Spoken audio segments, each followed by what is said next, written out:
Good evening and welcome to the second of two forums brought to you by Cayuga Community College and the Citizen, and that are broadcast on Spectrum, Verizon Fios, as well as ARMA, the Auburn Regional Media Access, as well as the college's radio station, WIN 89.9. I'm your moderator, Guy Cosentino. On November 8th, voters across New York State and across the country will be electing members to Congress, but as well to about a third of the Senate. And in New York, all 63 Senate seats are up, as well as all 150 members of the Assembly. Cayuga County currently has 2 Assembly members, and because of the 2020 census, Cayuga County will now have 3 separate districts come January 1st. The 120th Assembly District, which is in the north part of Cayuga County, will be represented in January by Assembly Minority Leader Will Barkley, who has no opponent on November 8th. And the new 131st Assembly District that starts in Aurelius and Fleming and makes its way south along the western side of Cayuga County has 13 towns in the county, and it will be represented by the current Republican Assemblyman Jeff Callaghan, who also does not have an opponent. There is one race that is competitive in Cayuga County, and that leaves us with the new reconfigured 126th Assembly District that is currently represented by Assemblyman John Lemondes, who was elected in 2020 and is seeking re-election in a reconfigured district that includes the city of Auburn and the towns of Brutus, Cato, Conquest, Mentz, Owasco, Senate, and Troup, as well as some of the towns in Skaneateles that are covered by this station, including Skaneateles and Spafford. Assemblyman Lemondes is being challenged by Democrat Bruce MacBain. While the 2020 census resulted in new congressional and Senate and Assembly districts, a successful lawsuit this year will result in a redesign of districts for the Assembly for the 2024 elections next April, though those elections will occur in 2024. Tonight we do have both Assemblyman John Lemondes, a Republican and a conservative, and his challenger, Democrat Bruce MacBain, in the studio for the next hour. Also in the studio, who will be asking the questions as he has for about a decade and a half, is Jeremy Boyer, the executive editor of The Citizen. His paper was recently named by the Journalist Society of New York as a 2001 newspaper of distinction with a circulation of under $75,000. Congratulations on that.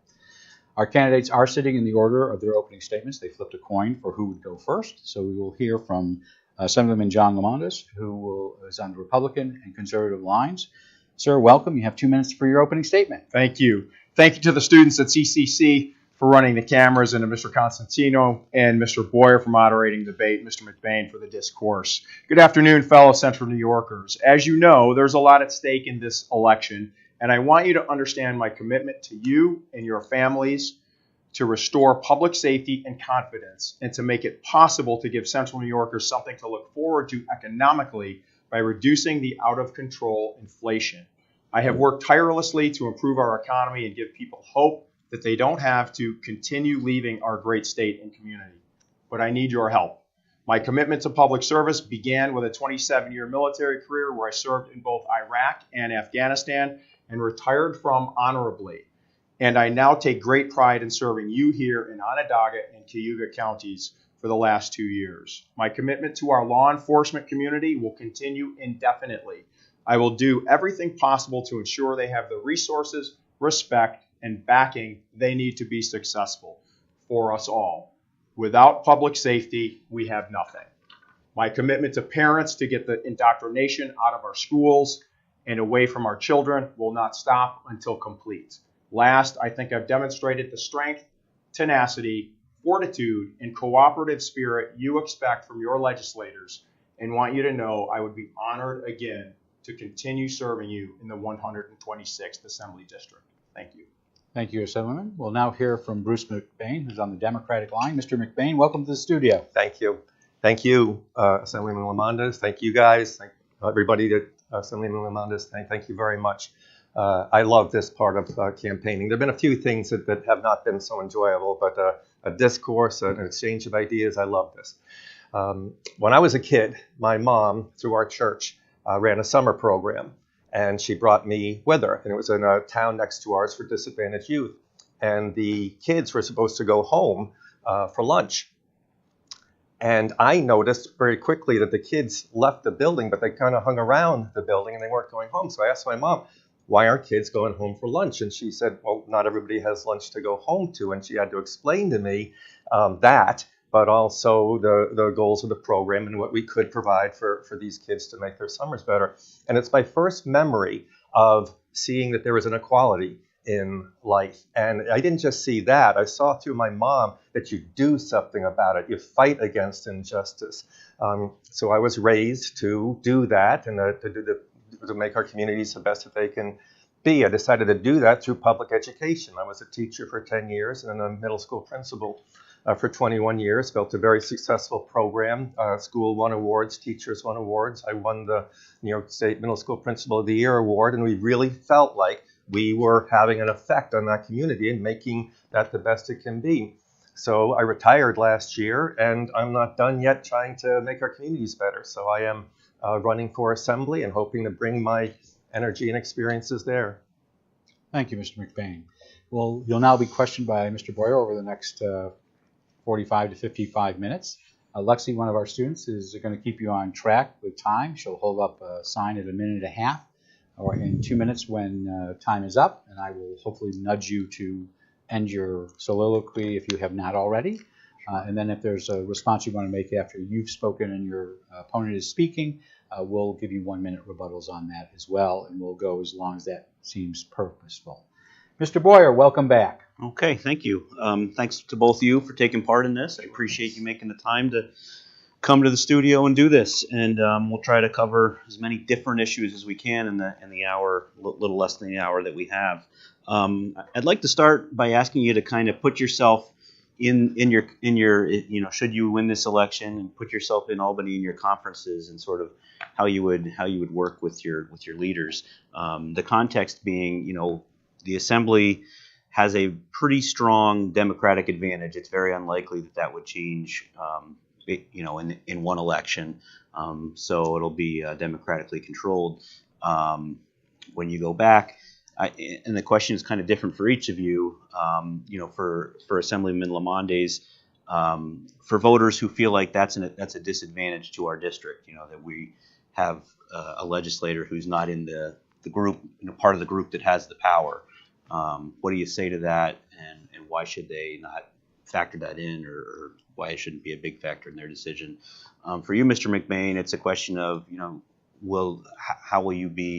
how can you convince voters you're not going to go to Albany and just be a rubber stamp for the Democratic majority? Where there are specific things right now you can even point to that you would say, I don't agree with Speaker Heastie on this, and this. So, kind of the same question to each of you, framed from a different perspective, but I'd like to hear your thoughts on that. We'll start with the Assemblyman. You'll have 2 minutes, and then we'll turn to Mr. MacBain. Thank you, Jeremy. So first, I want to start by disagreeing with the premise of your question. I am not in agreement that we are going to be outnumbered 2.5 to 1 at the end of this election. I think people have had enough in New York State. I think public safety matters incredibly to people. I think that inflation that's crippling our families matters incredibly to people. And I think that an awakening is coming, and it's going to come very loud and very clear on November 8th, a few days from now.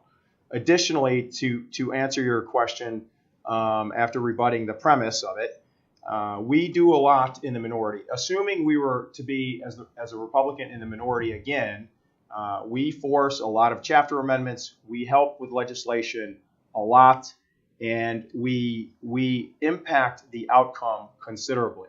If you notice, the Senate has 5% of their legislation is Republican sponsored. The Assembly doesn't operate that way. In committee, the Democrats, no matter how good the idea and how good it is for New Yorkers and Central New Yorkers, if a bill comes from a Republican, it is automatically held.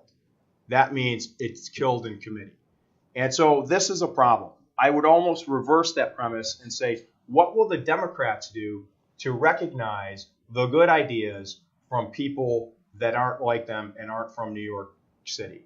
The New York City controlled representatives force a lot upon Central New Yorkers, and it is not good for Central New York. Thank you. Thank you, Assemblyman. And Mr. MacBain, if you're elected and in the majority. The reality is it will be a majority assembly.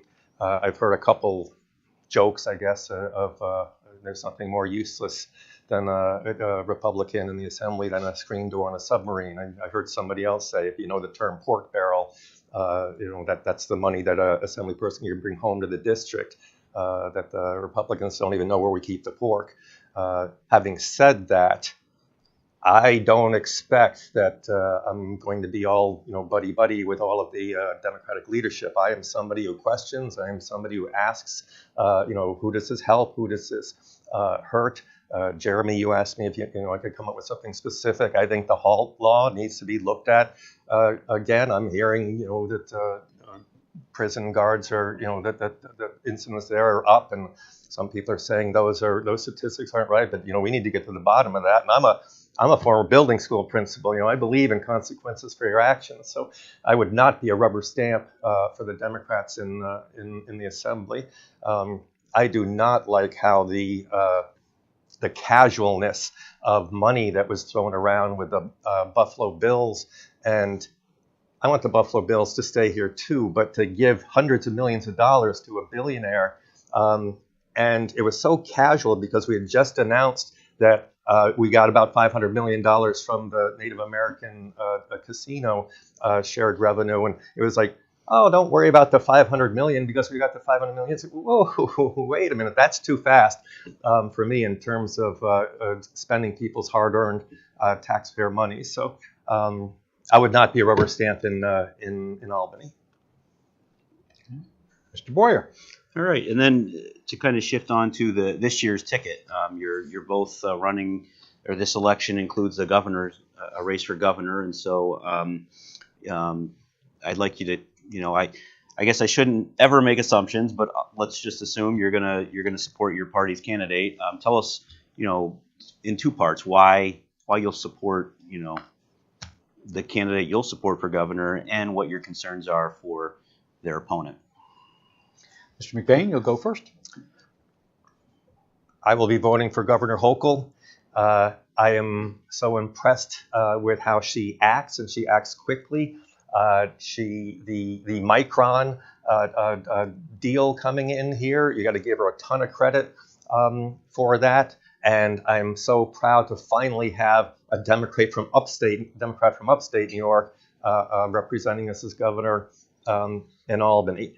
With Lee Zeldin, I have a list of things, but you lose me with denying the election. And he voted against the certification in Arizona and denies the election. And I don't know where you go from there. If we can't figure out that the presidential candidate that lost by 7 million votes really lost the election, and we don't want secretaries of state, from Arizona or Georgia to be able to overturn what the people wanted, you've lost me. Now we're talking about basic democracy.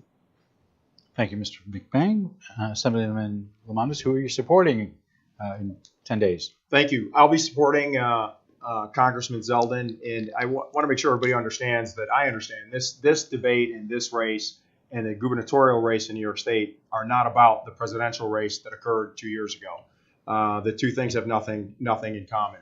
I will support Congressman Zeldin because he is organized, he's fair, he's got a great record, he understands and is close to the people of this state, much more so than Governor Hochul. Keep in mind, Governor Hochul has not been elected.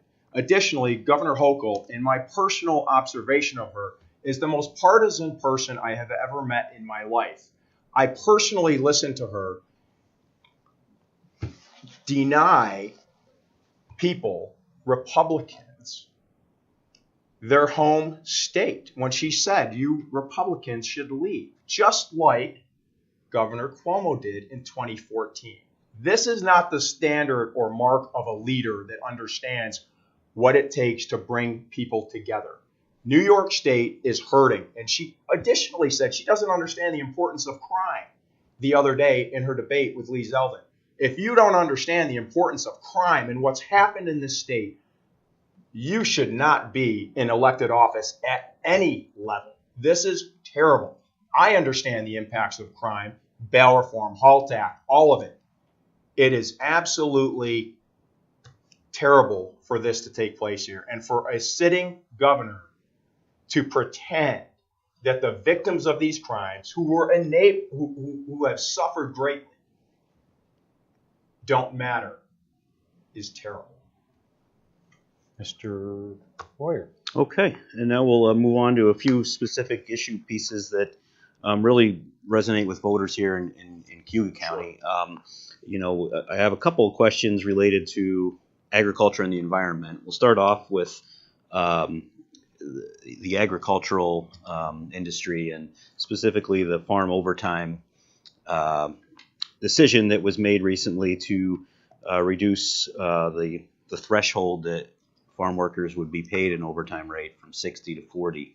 I'd like to get your thoughts on the appropriateness of that decision, and just in general, what you think of the original benchmark. I shouldn't say the original benchmark.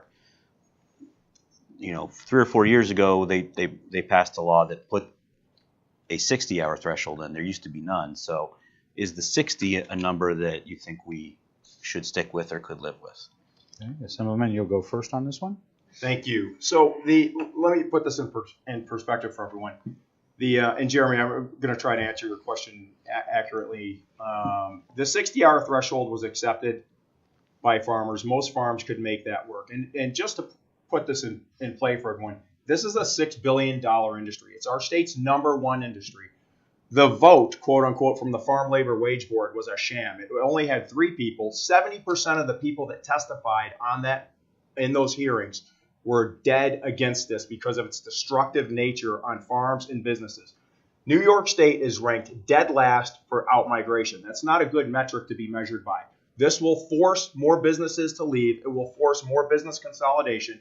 It will put people out of jobs, and it is not good for our state. The people that it's intended to help are the ones in every farm tour that I went on that want this the least. It will force workers to go to other states where they can get the hours that they want. This is terrible for New York. It's bad for farms. It's bad for businesses. It's bad for our economy. And it serves no purpose whatsoever. And it shows you what happens when New York City dominated politics makes laws and rulings. By the way, none of them were elected on the Farm Labor Wage Board that voted. When they make rulings that impact our state's #1 industry without adequate knowledge, you see what the outcomes are going to be. Bottom line, this will be very destructive to New York's farms. Thank you. Thank you, Assemblyman. Mr. MacBain, on this issue of the 60 to 40.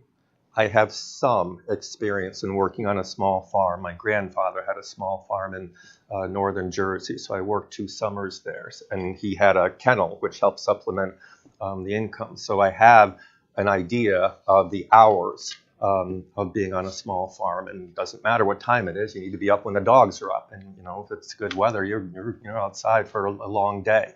Having said that, our country is based on a 40-hour week, and I ask you, are you willing to be working 20 hours over the 40 hours with no overtime? The good part about this bill is it is gradual, and so it's not till 2024 that it goes down to 56 hours. It's not till 2026 that it goes down to 52 hours. So we will be able to track this, and I will absolutely be watching and listening to farmers to find out what the effects are as time goes on. In the meantime, the state will be subsidizing the farmers for any costs associated with the increased labor costs of the overtime. Thank you, Mr. MacBain. And Assemblyman, you wanted to rebut. Yes. You have a minute. Thank you. First of all, the 40-hour work week isn't applicable to agriculture. You might go a week or 10 days, and I know this because I own and operate a 516-acre farm with my family in this district. You might go 4, 5, 10 days without being able to do your scheduled work, and then you might have to work 80 hours a week to do the things that weather and that risk and that seasonal fluctuation prevented you from doing on the schedule that you had on paper. Agriculture is like no other industry, and it can't be treated like a factory 40-hour work week job. Consumer impacts, when my opponent says subsidizing farmers, As a farmer, I don't want that. That means all of your taxes are going to increase. The last thing New Yorkers need is more tax increases. That is one of the number one identified drivers of outmigration in our state. Thank you. Thank you. Mr. Boyer. All right, and kind of make the transition to an environmental issue, but keep it on the farm, so to speak. Here in Cayuga County in Owasco Lake, we recently completed the 9-element plan, which was a very in-depth, science-driven assessment of what's bringing extra phosphorus into the water, and the assessment was it's agricultural runoff is the biggest driver of that. The question with that information, what do you do? And I'm asking you as state legislators, what do you think the state needs to do to help confront that challenge of reducing agricultural phosphorus loading into Owasco Lake? The challenge, of course, being that the phosphorus is leading to all kinds of problems in the lake itself, harmful algal blooms and other quality issues. So how do we get that loading from farmland to decrease so it's not impacting the lake as much? Okay, Mr. MacBain, you'll go first on this one. We are so fortunate to be near Cornell Cooperative Extension and have their expertise in this for farmers.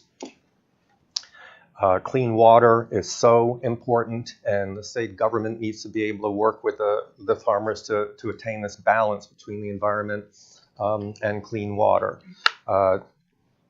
And I know it's just a little bit outside the district, but Spruce Haven is a farm, Union Springs, I think, and they've been working with the government that they've got a system where they've got a biodigester, and I don't understand all of it. I don't know what a biogas is, but now it's actually turning into natural gas, and it's a win-win for everybody, where they're turning the cow manure eventually into natural gas. So we have a $4.1 billion Environmental Bond Act that's on the ballot. It is so important to pass that, and it's so important to have a state assembly person who can bring that money back to the district. Assemblyman Lemondes has a 34 rating from the League of Conservation Voters. That's very low compared to the other people in the assembly, even some Republicans. And so I see the Environmental Bond Act as a possibility of bringing green jobs to central New York. Thank you, Mr. MacBain. Mr. Assemblyman Lemondes, you have 2 minutes on this subject. Thank you. First of all, you have to understand the linkage between algal blooms and sources. The notion that farms are the cause of all of our water problems is, number one, incorrect. And number two, what has to be looked at is all point sources together, not in isolation. This is something that takes a consolidated approach. It has to be scientifically driven, and it has to be looked at in time streams. You can't use 1 year's data only and make decisions. This single issue, the protection of our water, I don't think you're going to find anybody that doesn't understand how important that is. At least not in the Republican Party. We all understand how important that is and how cherished that resource is and how much we have to protect it. The Climate Leadership and Community Protection Act, all of these green initiatives are what is going to destroy New York State. New York State puts out 0.4% of world emissions. China puts out 29%. Even President Biden himself said that if China's not on board, none of this works. So as we strangle New York's economy and force people into heating and powering their homes and their businesses with immature technology that's not ready, that is driving costs through the roof, we're going to see that it just doesn't work. Thank you. Mr. MacBain, you'll have 1 minute. The technologies may be evolving, but we need to invest in these technologies. So as I was talking to the United Auto Workers, they're not even in favor of the batteries for electric cars. What they want to do is have us move toward hydrogen cells. we should be able to make, again, using the Micron path as a path, to bring and invest in companies and make Central New York the hub of green energy jobs. Assemblyman, you'll have 1 minute. Thank you. I appreciate that point. That brings me directly to one of my bills, 4935, which would direct the Department of Environmental Conservation to conduct a study on battery use and how to dispose of them properly. And the usage of the batteries to power the green movement has a lot of collateral damage associated with it that nobody takes into consideration on the left. Mainly the maiming and injuring of children in the mines that gather the cobalt that the batteries are made from. This is terrible. Our caucus, not the Democratic caucus, the Republican caucus, has railed against this to be sensible in the application of this technology because of the impact it is having on human lives right now, today, in another country that we can't see here and that our press doesn't cover. Thank you. Thank you, Mr. Lemondes. We'll hear from Mr. Boyer. All right. Another issue that certainly has come up this year because of a Supreme Court decision is abortion. New York has laws that provide access to abortion. Some of those laws were even updated in the last couple of years. So I'd like to get both of your positions on, given what the Supreme Court is now saying, is that it's up to the states to decide about abortion access. What changes, if any, would you like to see in New York State's law? Okay, I believe Mr. MacBain went first on the last one, so this will be the Assemblyman's turn. As a pro-life person, recognizing that this issue is sanctified in the New York State Constitution, there's nothing that I'm going to do to change that. I don't think that that the Assembly or the Senate are going to change that. I voted against several of the bills that were put forth, and I think that making New York an abortion destination state is the wrong thing to do, and that's what's going to happen. Putting that aside, let's talk about the victims of crime. Let's talk about the people that work right here in Auburn in the prison every day that can't protect themselves while they're trying to protect you and I 24/7. Let's talk about the police officers on the street that can't protect themselves anymore, and all of the victims of all of the crimes of serial offenders that are not able to be jailed. Let's talk about the loss of judicial discretion, a judge's number one responsibility to determine public safety for the rest of us by assessing someone's risk to our communities. We have to take all of this into account, and we have to understand that public safety is our number one crisis in New York right now. Inflation is number two, and if we don't have public safety, we don't have anything. And we have a governor that just stated she doesn't understand why this is so important.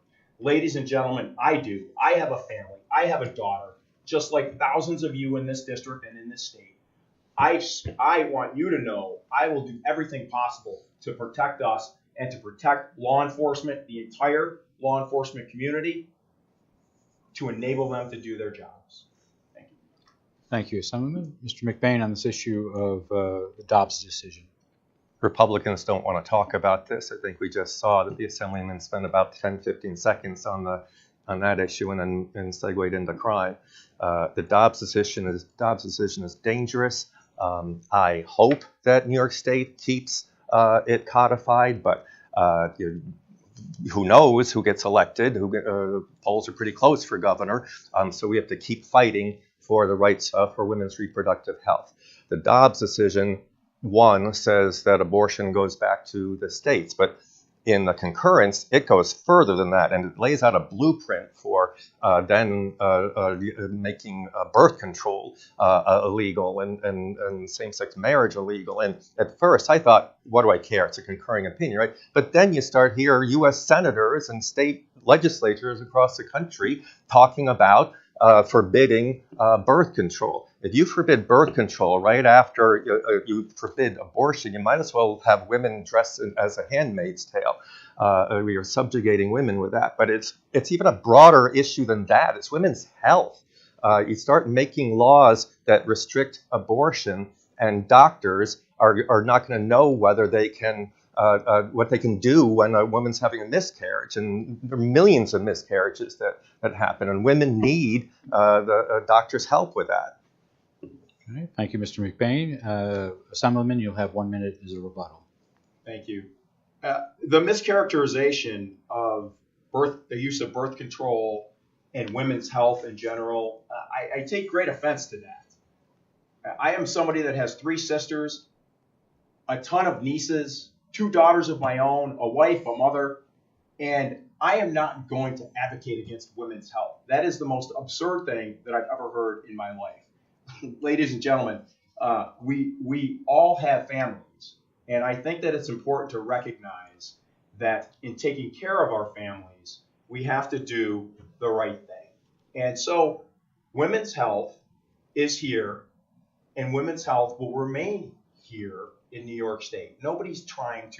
I'm not trying to remove and infringe upon women's health. Thank you. Mr. McBain, you'll have 1 minute. It's similar to Lee Zeldin's answer, where he was asked about this, and he basically said, "Well, I can't change the law. The assembly is going to, be Democrat," as if it's beyond his control. That forgets or that eliminates the possibility of what he's going to try and how things can change. I agree with the assemblyman that the idea of eliminating birth control is absurd, but it is being talked about by Republicans in the U.S. Senate and in legislatures across the country. Before we turn back to Mr. Boyer, we'd just like to let you know we're about halfway through our 126th Assembly District Forum. We have both candidates running for that post in the newly configured 126th, including Assemblyman John Lemondes, who's on the Republican and Conservative line, and then Bruce McBain, who's on the Democratic line. They're being asked questions by Jeremy Boyer, the executive editor of The Citizen. Mr. Boyer. All right. Two issues that are intertwined because they fall under crime. The bail reform, bail changes that were made in the last couple of years. A bill was passed to eliminate cash bail for a number of crimes. It was revised after some pushback, but it's still in place for I think all misdemeanors and several felony level offenses, nonviolent. So I'd like to get your thoughts on that. Do we still need to do more changes to the bail change laws that were put in place, and explain how you think that needs to be done? Okay. I believe Mr. Lemondes did the first question, the question a minute ago, so we'll now hear from Mr. McBain. The bail situation was bad before. If you had money to pay bail, you paid bail and you got out. It was only if you couldn't pay for the bail that you stayed in prison until your case went to trial. So you could be innocent and staying in prison for months as your case went to trial if you did not have the money to pay for the bail. So something needed to be done. Jeremy, you asked earlier if there are things I disagree with the Democrats on. I think they went too far in the original bill in 2019, but it has been amended twice. And now that judges can take harm into account as they are figuring out what the bail should be, that is what will protect us. I mean, that's the goal, right, is to make us feel safe. And so if the judge thinks that the person accused would potentially do harm in the community, bail is set. It has no effect on our crime. There are no studies showing that it has increased crime. States that have no bail reform have similar, crime rates as we do. And if you really want to get into, how do you cut down crime? You have to fully fund the police, certainly, but you also have to get into fully funding schools, having after-school programs. You have to get into low-income housing, affordable housing. There are a whole bunch of other things that we've got to get into that really do affect crime, not bail reform. Thank you, Mr. McBain. Assemblyman, on this issue of bail reform. Thank you. I couldn't disagree more. Bail reform and the tweaks that have been made to it were superficial adjustments. It has not gone far enough. I've been in the Auburn prison 3 times in the last year. We had a rally there a week and a half ago. Not a single Democrat showed up for support for law enforcement. Where were they? Where were they? This is a terrible state of affairs when our police officers, our corrections officers cannot do their jobs and they cannot keep us safe. They cannot keep themselves safe. They can't keep dangerous criminals off the street because there's no means of accountability for their actions. Let's talk to the children in Buffalo whose mother was killed right in front of them 2 weeks ago. Anybody want to argue that that guy should not have been locked up? Police couldn't keep him. So he came back and he killed his wife. Terrible, terrible situation. This is happening all over New York State. Look at what happened to Congressman Zeldin, attacked at a rally in Rochester. The gentleman that attacked him, now mind you, he's a sitting congressman. Just because he's running for governor doesn't change that. The gentleman that attacked him was out that evening or the next morning. This is not the society that we grew up in New York. Something terrible has changed and it needs to be reversed. Bail reform and all of the other adjustments to our legal and penal system have to be changed. Thank you. Mr. MacBain, you'll have 1 minute. Crime started to increase across this country in 2014. It increased steadily. It reaches a height in 2020. President of the United States, and it was actually Donald Trump. Do I blame him for that? No, it reached a height in 1920 because of the pandemic. My point is, we need to get to the other parts of crime. Again, there's no evidence showing that bail reform has increased crime, although it doesn't take more than 20 seconds of looking on TV to see all the Republican ads that want to make you think that. Republicans don't want to get into the causes of crime and how you can really prevent crime, which is more with programs like after-school programs and drug rehabilitation and things like that. Okay. Assemblyman Lemondes, you'll have 1 minute as well. This is not a theoretical issue to fool around with. This is our safety every day. I go back to the prison rally. The officer that was slashed from ear to face in the prison last year, that happened because he couldn't protect himself. I want every single New Yorker in this state to understand, especially those in this district, especially our patrol officers and corrections officers, that this is not a theoretical joke to fool around with. This is serious everyday business, and we have to take this seriously.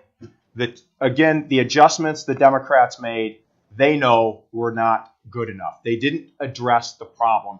Hence, we have our increase in crime in all of our cities and people getting slashed, stabbed, bludgeoned, robbed all over every day at rates that we've never seen before. Right. Unacceptable. Mr. MacBain, I'll let you each go 1 more minute. I don't need a minute. I just said the assemblyman mentioned the word joke. I hope he's not insinuating I take this as a joke. I do not take this as a joke. I've already said how I think we need to relook at the halt laws, and I want police fully funded. I want the police to have all the resources they need. Mr. Boyer. All right. To shift to a little different topic, we are still, to some degree, dealing with COVID-19. This debate got pushed back because of COVID-19 related issue. People at home can look that up if they want, but in general, it's still out there. It's still circulating. We've had 4 people die in the past 2 weeks here in Cayuga County. With the winter coming, especially, and what we've seen now, unfortunately, in 2 winters, is the potential for spikes in cases. Should New York State, with the legislature and the governor, be open to bringing any restrictions back related to mask? Should there be a reinstatement of mask wearing, vaccine requirements, anything along those lines, if we see another spike threatening our hospital bed availability again this winter? Or should that now all be completely off the table given where we're at now and how long this has been going on? Assemblyman, you'll have 2 minutes on this subject. Thank you. I'm glad you asked that question. I spent a good part of my career developing biological sensors, and so I understand this at a level that most people don't. I would never rule out the use of any tool necessary based on our public health situation at that time. So I think it's a priori or premature to say what one might rule in or rule out. My overall comment on this is that I would not want to see the abuse of power that the governor used to extend this. And furthermore, I would not want to see a return to the horrendous action that Governor Cuomo took in killing, I don't know what the true number is, none of us know, 12,000, 15,000, 17,000. We've all heard the numbers of mostly our elderly patients, parents and grandparents in nursing homes. That was terrible. I don't want to see that. I think it was an absolute abuse of power and misuse of authority. So I think the right thing to do is to assess the situation at the time, leave that to the professionals, and hope that they are guided by honorable principles and will make the right decision on our behalf in that light. Thank you. Mr. MacBain? Masking shots save lives. Yes, we have had over 1 million people die. But the masking and the shots are saving, I don't know, but lots of lives. We need to be open, I think that was your question, to following the science. So if the science is telling us that we need to do some more things, then we need to do some more things. Coming from the public schools, I can tell you that I sure hope that closing down the schools is one of the last things we do. The effect, I don't know if you're going to have a question on education or not, but the effect on the schools was horrible. You know, we're just seeing how reading scores are down 5% and math scores are down 7%. And we learned a lot in schools about how to deal with the pandemic. So that, I hope, is the very last thing that happens in terms of what rules we might implement if things get worse. Assemblyman, you'll have 1 minute. Just for clarification, I would never endorse the closure of schools in the manner that it was done previously. I want to make sure, although I did not address that, I overarchingly addressed it, but I want to say it precisely. I think our children suffered immensely because of that, and that was the exact wrong thing to do. Thank you. Thank you. Mr. Boyer? I'd like to ask a question, it's probably two maybe, but in the gun control issue, because we've really had two major pieces of legislation in the last, I think, SAFE Act, I can't remember the exact year, but 6 years maybe. I think before you came, but when that was passed, it was in response to Sandy Hook, and now in response to the Supreme Court ruling on concealed carry, there was a new batch of laws passed in a special session this year. So I'd like to get, first of all, your thoughts on the SAFE Act, because we're now, several years into that. Was that a good law? What changes, if any, should be made to it? So we'll start with that, and then we'll, I'm guessing if we fill the time with that, then we'll look at the concealed carry laws that were recently passed as well. Okay, Mr. MacBain, I believe you're up first on the SAFE Act. Gun deaths are the leading cause of death for kids, teens, people under 25. That's an incredible statistic. There's certainly Second Amendment rights. They are not absolute, just as the First Amendment rights are not absolute. You can't yell fire in a crowded movie theater. I think we can all agree we can't have tanks with artillery shells in terms of a right to bear arms. So there are limits that we should put on the Second Amendment. There are two areas that I concentrate on the most. I do not think that there should be military-style assault weapons allowed. The Buffalo Tops horrendous situation is a great example of that, where there's an officer there, Aaron Salter is there, and he's no match for the military-style assault weapon. Very courageous person. He gave his life to fight evil, I think was the quote, and I can bring a tear to my eye. So I do think that we should be banning some military-style assault weapons. I also believe that we need to have red flag laws.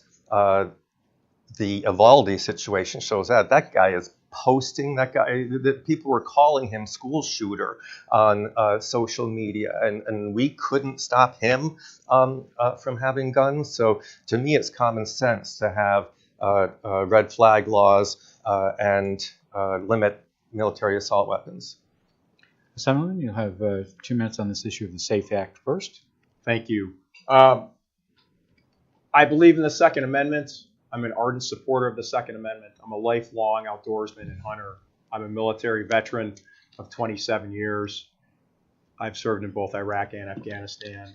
And I want to make sure everyone understands that the SAFE Act didn't solve a single problem that New York State had. The SAFE Act made things worse.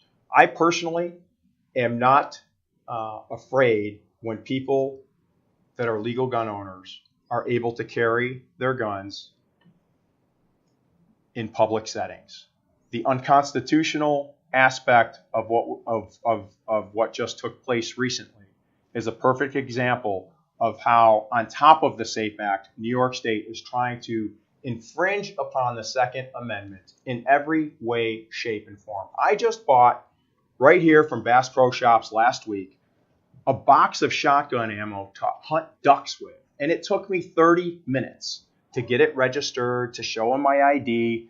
I am not the person that these laws are after, yet they criminalize legal gun owners, legal shooters, legal sportsmen, and it's not the right thing to do. The aspect of school safety I want to address specifically. I just participated last night in the school safety task force, which is going on all over New York State in several locations. Central New York's event took place last night, and it is true that we do need to harden our schools more. We do need more money. We do need to be able to work together to identify people that may commit these crimes. The incident with the gentleman that did the shooting in Buffalo, they knew that he was a risk. Yet our system would not allow him to be apprehended prior to his departure for Buffalo. The same thing happened at the massacre at Fort Hood. Everybody that knew the individual knew that he was going to do something. They just couldn't identify exactly when and where. When they went back and asked the people that he worked with, every single one said, yes, this guy was a risk. You know why? Thank you, Assemblyman. Need to keep everybody to 2 minutes. Yes, thank you. Mr. MacBain, you will have a minute. Something tells me Mr. Assemblyman Lemondes can finish his comment at that point. So, Mr. MacBain. I'm glad it can take 30 minutes to get ammunition. I think that's exactly the point. Anybody that's in a rush to either get a gun or get ammunition, that's a problem. That often turns out to be a problem. The SAFE Act has worked enough so that New York State has the 5th best gun death rate in the whole country. It states, Hawaii is an outlier. Hawaii is number 1 in terms of being the best, but it states in the northeast of Connecticut, New Jersey, I can't remember the other one, in New York, that have gun laws like this that are having effect to the point where we're the lowest gun death rates in the country. The highest gun death rates are with the states controlled by Republicans who don't have these gun laws. It's Alabama, it's Mississippi, it's Missouri. Okay. Assemblyman, you'll have 1 minute. Thank you. I couldn't disagree more. The gun violence in New York City alone is up significantly because criminals have access to weapons. If we don't recognize our open border with drugs flowing through every day, illegal aliens flowing through every day, weapons flowing through every day, if we don't recognize these things and stop them, we're never going to stop this aspect of public safety. The criminals will always have weapons. There's a pipeline for them. How do we stop that? We have to work together. But one of the things we have to do is recognize that it's happening and recognize that our open borders don't help this. Thank you. Mr. Boyer. And to get to the second part that I alluded to earlier, that on concealed carry, the Supreme Court said New York's longstanding law was unconstitutional. New York had one of the strictest restrictions on who can conceal carry a weapon. And in response, the legislature held a special session to pass a series of laws to limit that. So my question for both of you, I guess, is, how do you feel to the degree, should there be any limits whatsoever in where people can bring guns? How strict do we go, or how, with no restrictions do we go? Is there any limits on that that you think are appropriate? And you can frame it in the context of what was done here in the summer. Assemblyman, you're up first. Thank you. First of all, thank you for recognizing the unconstitutionality of that which was passed. That was a terrible infringement on all Second Amendment, on everyone's Second Amendment rights. And additionally, I want to answer your question directly. Do I personally think there should be limits on weapons in any way, shape, or form? I personally don't want to see weapons in church, with the exception of those officers that a church may have that are designated to carry them for protection. I think this is a indicator of our society, of what's happening, and I personally, to answer your question directly, would not want to see that. But the other aspect of that law which was passed so restricted legal gun owners that you essentially couldn't carry a legal firearm anywhere, almost anywhere. In business, the aspect of businesses having to post signs saying, right to carry is available here. I mean, nothing like making a business identify itself in a very odd way. I think that was wrong. I think some of the other restrictions are so invasive that it nearly makes hunting, shooting sports, transportation of weapons by legal gun owners nearly impossible. Thank you. Mr. MacBain, you on the concealed carry decision? The Supreme Court case is very specific. It overruled the requirement of someone needing to show cause to be concealed carry, but it did very clearly say that states can limit where, and it can also put some hurdles in front of in terms of things like red flag laws. Absolutely schools, I'm trying to answer your question of where, absolutely churches.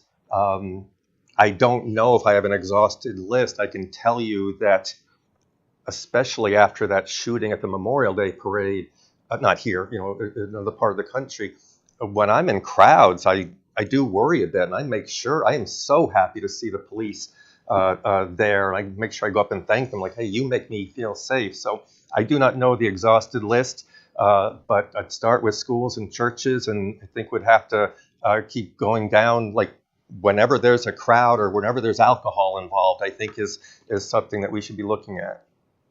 Mr. Lemondes, you'll have 1 minute. Thank you. I just want to clarify that I don't think that students should be allowed to carry weapons in schools. I don't know what my opponent's perspective was on that when he mentioned schools. I don't think children wake up and desire to carry weapons to schools, but that obviously is a place there where they should not be, with the exception of those officers designated to carry them for the safety of the students and the faculty. And again, with the New York State School Safety Task Force, this is one of the issues we discussed last night. This is imperative to fund. As I said last night, if we don't treat our children properly and give them the resources they need to be safe and be competitive, what have we done as a society? We fail. Mr. MacBain? I don't know if I need to clarify. What I was talking about was older students, yes, but parents other people come into the building, and those should be gun-free zones. Mr. Boyer, you have time for a 1 minute question. No. Okay. Or 1 minute response. Your 1 minute response. Your question should be less than a minute. It's probably impossible to have one, but we'll just throw it at you and you do your best. You both talked on and off throughout all these different kinds of questions at times about education. So I'd like to get your thoughts. I mean, after the pandemic, students have had lots of struggles, mental health struggles, academic struggles. I think everyone's trying to help them get back on track. So from a state legislature point of view, what do you think are the most important keys that the state can do to help get our schools back on their feet? Okay, this is 1 minute, and we're not doing rebuttals because we have to go to closing statements. Mr. MacBain is our educator. Apparently, we're going to give you 1 minute to expound. Yeah, that's impossible, but I'll take the 60 seconds. I am so glad that we're finally talking about this. I wish we had more time. The pandemic had horrible effects on schooling, and we're just starting to see the data come back that proves this. And I could have said, yeah, no kidding. I mean, we did the best we could. We need way more energy, money, talk about this, of how do we come back from the pandemic. You can't just send everybody back and say, oh, okay, things are fine. We need to get into social emotional education. We need to get into how are we going to catch these kids up? And we all know that it's got to go back to early childhood education. We've got to put more money there. We've got to put more emphasis on K through 3, because we all know that once you get to be in 3rd grade, if you're not on target for reading, your statistics are horribly off skew for the rest of your life. And it's not about CRT, which I know that Assemblyman Lemondes is co-sponsored a bill on. I think that's just distracting, to get into that. Assemblyman, you'll have 1 minute on this issue of education. Thank you. I am similarly glad that we raised this. I have been working with Dr. Timms and trying to figure out exactly what we should do. And again, this involves the professionals that understand this. And in putting together, in trying to put together a task force to solve this very problem, we all recognize, I especially do, we see the impacts. I see the impacts in my own family. We have to solve this problem, and I am committed to doing so, and want you all to know that I am not an educator, but my wife was for the bulk of her professional career, and she informs me quite a bit. And I think that her knowledge and experience is incredibly valuable as we go down this road, at least for me. Thank you. Thank you. Thank you, Mr. Boyer, for your questions. Thanks for doing these last 2 forums. We appreciate it. We're now going to have closing statements from both candidates. As we said, we flipped a coin earlier today, and Bruce MacBain on the Democratic line for the 126th Assembly District. You have 2 minutes for your closing. Thank you. Thank you, guys. Thank you in the back again. Thank you, Assemblyman Lemondes, for the exchange of ideas. Again, this was awesome for me. I think there are moments in our history when things are going to happen that set the tone for the next 10, 15 years. And I think the elections of 2022 and 2024 are going to be that moment in time when we're going to figure out, are we a country that believes in elections, that it believes in democracy, that believes if you lose the count that you can't have somebody come in and overturn voters the vote. Are we going to be a country that protects women's reproductive health, or are we going to subjugate women to being a lower class of citizen? Are we going to believe in climate change and the effects of climate change, or are we going to just ignore it and get to the point of no return, where we won't even be able to to live on this planet? I have gone knocking doors. I think I'm over 1,500 now just by myself. Obviously, other people have done more than that. And I try to engage people in what the issues are, but very few of them even know who their assembly person is. And I find that interesting because he's been in office for a couple of years. And so I just want to promise to the voters out there, I will meet you where you are. I will be, holding, open forums and inviting you, or me coming, being back in the district, and I will be listening to you and representing all the people of the 126th district, and you will absolutely know who your assembly person is. Thank you, Mr. MacBain. We'll now hear from Assemblyman John Lemondes, who's on the Republican and Conservative lines. Assemblyman, you have 2 minutes. Thank you. Perhaps my opponent doesn't understand that the redistricting put several new towns in everyone's assembly district. at the last moment. In light of the serious ramifications of one-party rule in New York State, I urge you all to vote for those like myself who are not afraid to do the right thing on your behalf. Crime in New York State is out of control from the Democrats and their misguided bail reform. I will work to reverse this, as well as the sky-high, wrenching inflation that is devaluing everyone's savings and, simply put, making our lives terribly difficult. I will also work to get the politics out of our schools and away from our children. Additionally, illegal immigration must be stopped. Free payments of your money to illegals must be stopped. Help me deport them back to where they came from. There is a legal process to come here. Help me remind the Democrats of that by sending them home, not dumping them on us here in our communities. Moreover, the fentanyl war against our local communities, cities, and state must be stopped. Let's not pretend that it isn't happening and that 300 Americans a day aren't dying because of it. The reversal starts with strong, competent, honorable leaders willing to do the right thing. I can assure you the Democratic Party's idea of total control over our lives, our businesses, and the notion that individuals shouldn't be able to own private property is simply un-American and won't be tolerated. That doesn't work for me and my family, and I'm sure it doesn't work for you and yours. Last, you deserve leaders that will do right by you, that will reject this inflation, reject energy insecurity and the high prices that are killing us all, reject sexual indoctrination of our children, and reject defunding the police and recognize that all lives matter. Please work with me to restore common sense and take back our New York. Thank you, Assemblyman. We want to thank you both for not only being here in the studio and addressing your constituents or future constituents here, but also putting yourselves out there on the campaign trail. Not always an easy matter as it goes. We also want to thank you, our viewers, for tuning in to this 126th Assembly District Forum. We encourage you to go vote on November 8th, but you can start voting early this weekend. Early voting starts then. Remember to look at both sides of your ballot, because there are referendums, as has been mentioned, on the backside of ballots. This form will be up on the auburnpub.com website tomorrow morning. It'll also be on the Media at Cayuga website in a few moments. A quick programming note or two.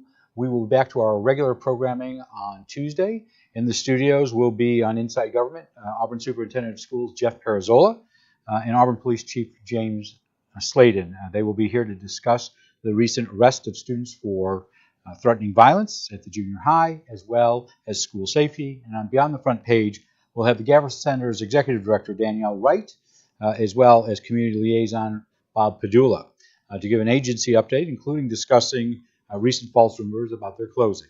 In the meantime, we would love to have your ideas and questions for guests or ideas for questions. Please feel free to send them at cozguytho@aol.com. Until Tuesday, for Cayuga Community College and the Citizen, I'm Guy Cosentino. Have a good night and be safe.